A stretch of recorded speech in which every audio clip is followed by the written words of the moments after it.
Hey, I have one of the oldest church jokes for you today. Are you ready for a church joke? Who was the shortest man in the Bible? There are a few different answers, but one of them is Nehemiah. I know, it's corny. Nehemiah. Get it? Shorter than a knee. It's terrible. It's an old church joke. But anyhow, Nehemiah is one of the great heroes of the Bible. He's an incredible study in leadership. And if you're watching this and you're a teacher, if you're a leader in your family as a mom or a dad, if you're a leader in a church or an organization, Nehemiah is a great book for you to study. Nehemiah was a get-it-done leader. He didn't really sit around being religious. He got it done. And what God called him to do was to rebuild the walls of Jerusalem. As we learned in 2 Chronicles, when God's people turned away from him, Jerusalem got destroyed. And its people were taken away to Babylon. And it sat there in a rubble heap for about 50 years. In the book of Ezra, some of those exiled believers get back. Some other Israelites who'd been hiding for their lives, they all reconvene, and they have peace now, but they're living in rubble. They do one thing right. The first thing they rebuild is the temple, and that shows that in their brokenness, they had corrected their priorities.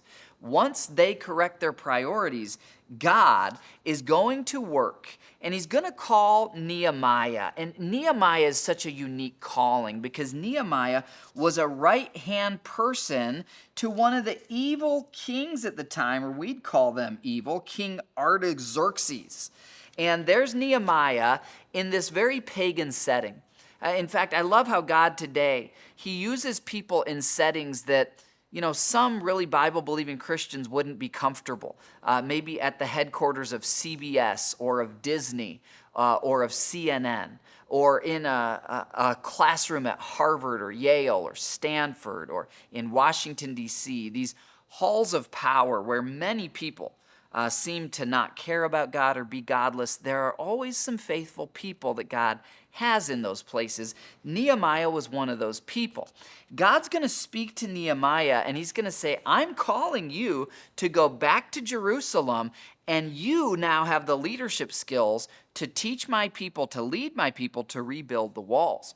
Well, Nehemiah shares this with the king, and the king, God moves in the king's heart, and the king not only gives Nehemiah permission, but the king is going to send him with letters of authority and with resources which are going to make a big difference. Here's our thematic verse in Nehemiah. It's chapter 6, verses 15 and 16. It says, "So on October 2nd, the wall was finished." This was a monumental undertaking. It could have taken years.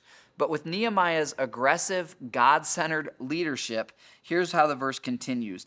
"Just 52 days after we had begun, when our enemies and the surrounding nations heard about it, that the walls of Jerusalem have been rebuilt all the way around, they were frightened and humiliated. They realized this work had been done with the help of our God." You know that we can do the same thing today? Jesus says in Matthew 16, "I will build my church, and the gates of hell will not prevail against it." When Christ starts to work in a church and there are baptisms, we've seen over 250 people baptized, 250 so far this year. We've seen it across every generation, across every income bracket. Satan hates that. He's furious. The walls of the kingdom are expanding out as we reach new cities and new people for Christ. And you better believe the demonic realm is humiliated. They hate it. They're against it. But I love this, the purpose of Nehemiah. It records the history of how the walls were rebuilt and the people were renewed in their faith. When there are godly leaders who point to Christ and to the Word, and people who follow with genuine faith in God, God always overcomes the opposition. Thanks for being part of all that God's doing. It's so fun that we get to live this adventure that continues today. I'll see you tomorrow for more Daily Hope.